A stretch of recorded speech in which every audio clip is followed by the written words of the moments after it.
Bismillahirrahmanirrahim. Assalamualaikum warahmatullahi wabarakatuh.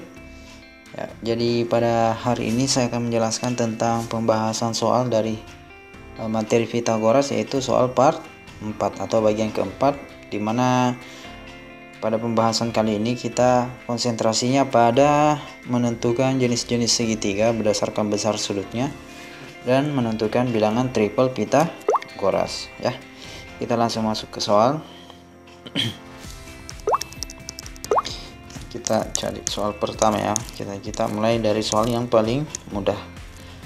Ya, yang pertama yaitu berdasarkan pengamatan dalam gambar berikut yang termasuk ke dalam jenis segitiga tumpul adalah titik-titik. Jadi sebagaimana informasi awal bahwa dilihat dari besar sudutnya, segitiga itu terbagi menjadi tiga, yaitu segitiga lancip,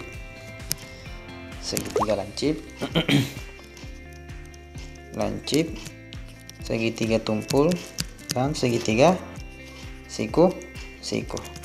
Jadi ada beberapa karakteristik yang membedakan yang mana segitiga lancip, yang mana segitiga tumpul, dan yang mana segitiga siku-siku. Nah, untuk segitiga lancip berarti ketiga titik sudut pada segitiga itu membentuk sudut lancip. Kalau segitiga tumpul, salah satu dari sudut segitiga itu membentuk sudut tumpul. Kalau segitiga siku-siku, maka ada salah satu sudutnya itu yang membentuk sudut siku-siku. Nah, kalau tumpul seperti ini ya, lebih dari 90 derajat. Kalau lancip gambarnya seperti ini, dia berada di bawah 90 derajat. Jadi kita misalnya cek pada poin A, option A ya. Misalnya di sini sudut alfa, di sini beta, yang ini beta, kemudian yang ini gamma. Maka ini diketahui bahwa alfa ini, sudut alfa ini itu adalah lancip, beta juga lancip, gamma juga lancip, karena ketiga sudutnya itu kalau kita lihat sekilas itu di bawah 90 derajat. Jadi kesimpulannya option A itu adalah segitiga lancip. Kemudian ini kurang lebih sama gambar A dengan gambar B dengan gambar D. Jadi ketiga gambar ini merupakan segitiga lancip. Jadi B juga lancip, D juga lancip.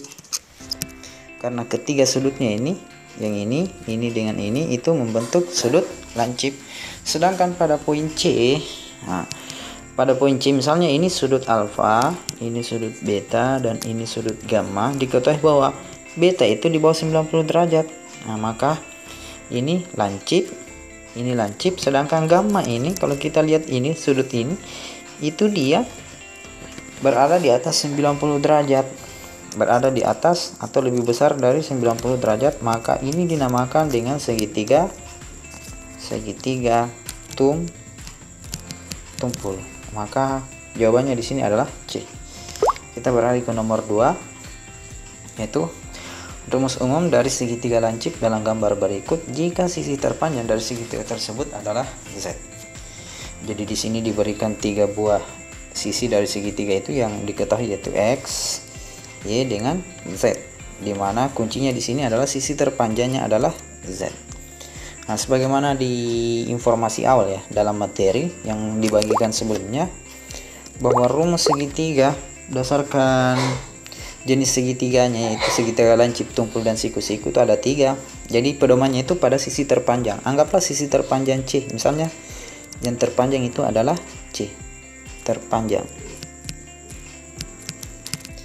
maka A dengan B itu adalah sisi yang lebih pendek daripada panjang sisi C. Rumus umumnya kalau segitiga lancip, sisi terpanjang kuadrat itu lebih kecil dari jumlah kuadrat sisi yang lainnya, atau sisi A pangkat 2 ditambah B pangkat 2 untuk segitiga lancip. Kemudian untuk segitiga tumpul, kalau segitiga tumpul itu misalnya sisi terpanjangnya adalah C, maka C pangkat 2 kebalikan dari segitiga lancip, yaitu lebih besar dari jumlah kuadrat A kuadrat tambah B kuadrat. Nah, untuk segitiga siku-siku itu seperti dalil Pitagoras, bahwa kuadrat sisi terpanjang atau kuadrat sisi miring sama dengan jumlah kuadrat sisi yang lainnya. A pangkat 2 ditambah B pangkat 2. Nah, karena yang diminta di sini adalah rumus umum dari segitiga lancip dan ketiga sisinya diganti dengan variabel X, Y dengan Z yang menggantikan variabel A, B dengan C, maka kita pedomannya di sini saja, di bagian Z, sisi terpanjangnya. Jadi yang itu pertama kita tulis, berarti Z kuadrat, karena dia lancip maka dia lebih kecil dari sisi yang lainnya, yaitu X dengan Y. Berarti Z kuadrat lebih kecil dari X kuadrat ditambah Y kuadrat. Jadi jawabannya di sini adalah C. Ya, kita beralih ke nomor berikutnya. Ini kurang lebih pertanyaannya sama dengan soal sebelumnya ya. Tapi yang berubah di sini adalah kita menganalisa gambarnya dulu, apakah ini segitiga lancip, tumpul atau siku-siku. Nah, kalau segitiga siku-siku biasanya sudah diberikan simbolnya seperti ini ya. Misalnya segitiga begini, ada simbol begini, kotak kecil, itu artinya segitiga siku-siku. Nah, karena ini tidak ada, sementara ini lancip, dan ini kalau kita lihat ini tumpul, maka ini disimpulkan adalah segitiga tumpul karena besar sudut salah satu sudutnya ini besarnya di atas 90 derajat. Maka ini segitiga tumpul. Jadi yang akan kita gunakan adalah rumus segitiga tumpul. Nah, dan di sini diberikan bahwa sisi terpanjangnya adalah W. Nah, maka W kuadrat. Kita kembali ke rumus ini saja ya. Yang ini yang sebelumnya. Yang ini tumpul. Ya, jadi W kuadrat. Karena tumpul maka dia lebih besar dari jumlah kuadrat sisi yang lainnya, yaitu U kuadrat, yang ini O ditambah V kuadrat. Jadi jawabannya di sini adalah B. Oke, kita beralih ke nomor berikutnya, yaitu nomor 4. Nah, ini cukup berbeda dengan soal sebelumnya. Bahwa panjang sisi dari suatu segitiga adalah 4, 5, dan 6, maka jenis segitiga tersebut adalah titik-titik. Nah, kita di sini akan menentukan apakah dia segitiga lancip, tumpul, atau siku-siku. Nah, kita tuliskan saja dulu rumusnya.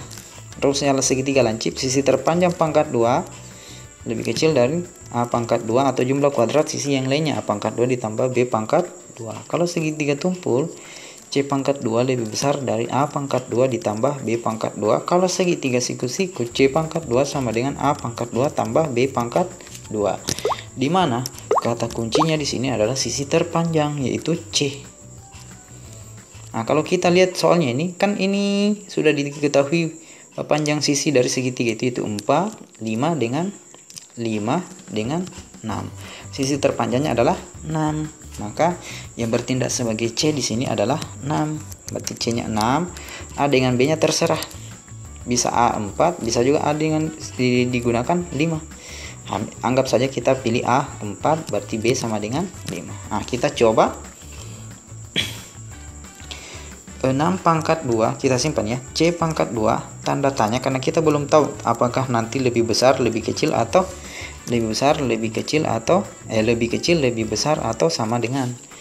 Jadi kita gantikan dengan simbol tanda tanya. Berarti C kuadrat tanda tanya A kuadrat ditambah B kuadrat. 6 pangkat 2 tanda tanya 4 pangkat 2 ditambah 5 pangkat 2. 36 tanda tanya 16, karena 4 pangkat 2 itu 16 ditambah 25. 36 tanda tanya 16 tambah 25, yaitu 41. Nah, setelah kita hitung ternyata 36 itu lebih kecil dari 41. Jadi tanda tanya di sini sudah bisa diganti dengan lambang apa? Lambang lebih kecil. Nah, maka simbolnya seperti ini. Jadi berdasarkan rumus umum ini, maka dia termasuk segitiga lancip sesuai yang di sini ya. Jadi jawabannya adalah segitiga lancip. Kita beralih ke nomor berikutnya. Jadi ini kurang lebih sama dengan soal sebelumnya. Kita tentukan dulu sisi terpendeknya di sini 4, 6, dan terpanjangnya adalah 8. Kata kuncinya adalah yang paling panjang. Kita simpan saja 8 di paling depan. 8 pangkat 2 tanda tanya 4 pangkat 2 tambah 6 pangkat 2. 64 tanda tanya 16 tambah 36. 64 tanda tanya 16 tambah 36 itu 52, berarti 64 lebih besar dari 52.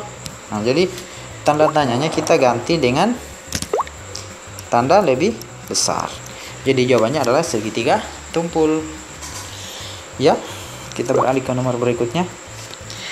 Nah, kurang lebih ini sama prosesnya. Kita tandai dulu yang mana sisi terpanjang, yaitu 13. Jadi kita 13 dulu kita tulis.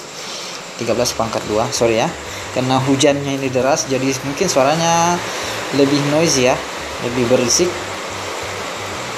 Kita kembali ke soal. 13 pangkat 2 tanda tanya 5 pangkat 2 ditambah 12 pangkat 2. 13 pangkat 2 itu 169, tanda tanya 25 ditambah 144.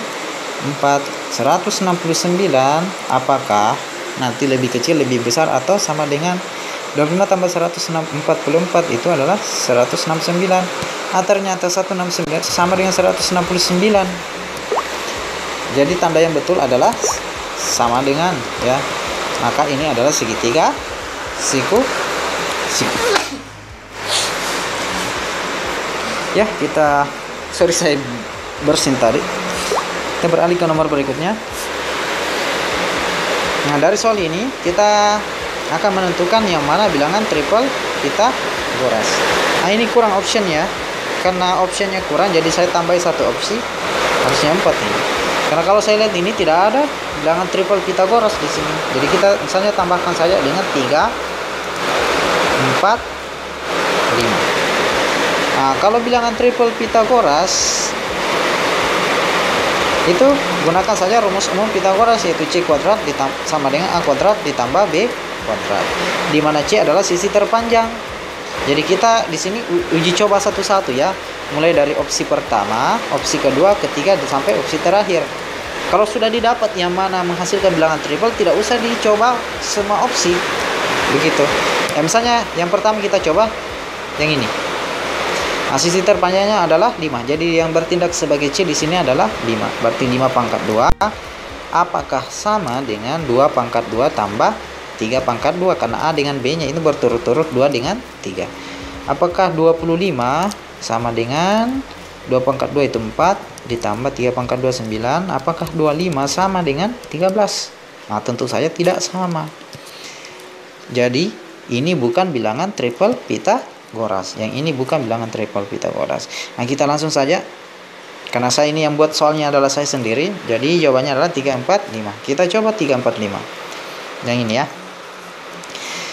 C kuadrat sama dengan A kuadrat ditambah B kuadrat. C nya adalah 5, berarti 5 pangkat 2 sama dengan 3 pangkat 2 ditambah 4 pangkat 2. 25 sama dengan 9 ditambah 16. Apakah 25 sama dengan 9 tambah 16 itu adalah 25? Ternyata sama ya. Maka ini merupakan bilangan triple Pythagoras karena memenuhi rumus umumnya. Ya, kita beralih ke nomor berikutnya. Ini caranya kurang lebih sama dengan yang tadi ya. Karena mungkin adik-adik atau teman-teman sudah tahu caranya, jadi silakan diuji coba sendiri. Tentukan dulu yang mana sisi terpanjang dari keempat opsi ini. Jadi dia itu bertindak sebagai C, dan sisi lainnya itu yang lebih pendek, misalnya 7 dengan 10 ini itu adalah sisi terpendek, yaitu A dengan secara berturut-turut dia bertindak sebagai A dengan B. Kita langsung saja ke nomor terakhir. Nah, ini lebih menantang karena soalnya adalah soal aplikasi dari materi Pythagoras. Bingkai foto seperti terlihat berbentuk persegi panjang dengan panjang sisi 45, 35 dan 56 cm. Bentuk tersebut seperti tampak dalam gambar. Apakah benar-benar merupakan bentuk persegi panjang? Nah, syarat persegi panjang maka keempat sudutnya itu harus membentuk sudut siku-siku. Yang ini harus membentuk sudut siku-siku ya. Jadi ini harus 90 derajat, harus 90 derajat, harus 90 derajat, harus 90 derajat. Karena keempat sudutnya itu harus membentuk sudut siku-siku, maka seharusnya sisi yang ini, yang segitiga ini, dia harusnya ketiga bilangan ini itu membentuk bilangan triple Pythagoras. Nah, kalau dia tidak membentuk bilangan triple Pythagoras, maka jawabannya sudah pasti gambar ini tidak benar-benar merupakan bentuk persegi panjang atau tidak merepresentasikan bentuk persegi panjang. Nah, kita coba saja ya. Sisi terpanjang di sini, jadi C-nya adalah 56. Anggap saja C-nya 56.